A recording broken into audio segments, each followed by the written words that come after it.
What's going on, everybody? It's just a little update video today. I got the car opened up, just looking around at a couple little things.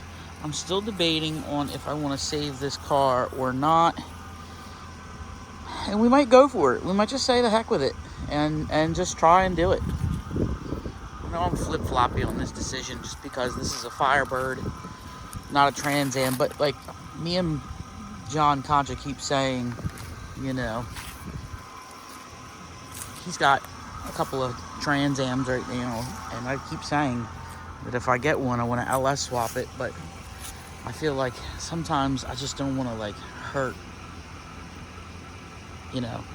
taking the original motor out of the car. I mean, these motors were pigs, and they really don't have any power at all, but you're still taking the original motor out of the car, and I'm like, well, this motor is not worth anything. This motor sucks.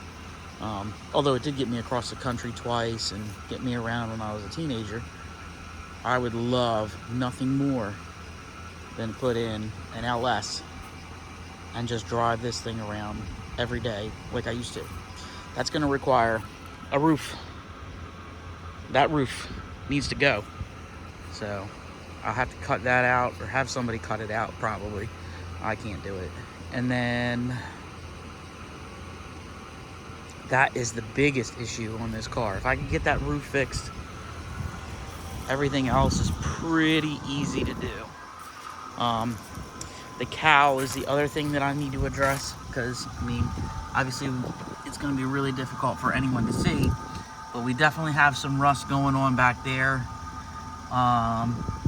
So we're definitely going to have to redo some of that and get that fixed and taken care of. The roof will fix all of this rust and intrusion here when they do the roof, because I believe the guy can cut out a section that literally includes the A pillars. So it'll just be the A and B pillars together, and then a section of T-tops. So yeah, lots to do if I want to get this car restored and back to its former glory. Absolutely needs a paint job, but everything else is pretty much intact. Needs a little bit of body work there on that back corner. Taillights are a little bit musty, but those are just things that we'll have to address and look at. And then obviously the interior will need to be redone and all that fun stuff, but I feel like I could take this thing back to its former glory. We'll see. Anyway, that's going to do it for this video.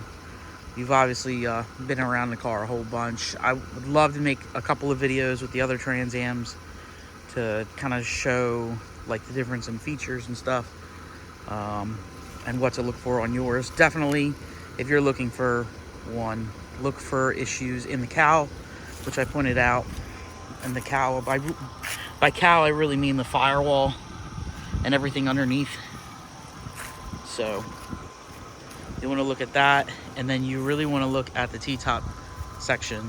And I know you guys have seen my T-top sections are not in good shape at all. So that's going to do it for this one. If you guys have any questions, let me know. Stay tuned.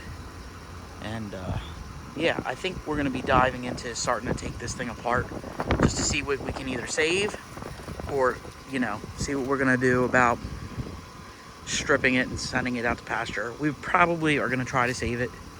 I would really prefer to save it. It is my first car, so I would like to save it. And that's going to do it. So thanks for sticking along. Like, comment, subscribe, all that fun stuff.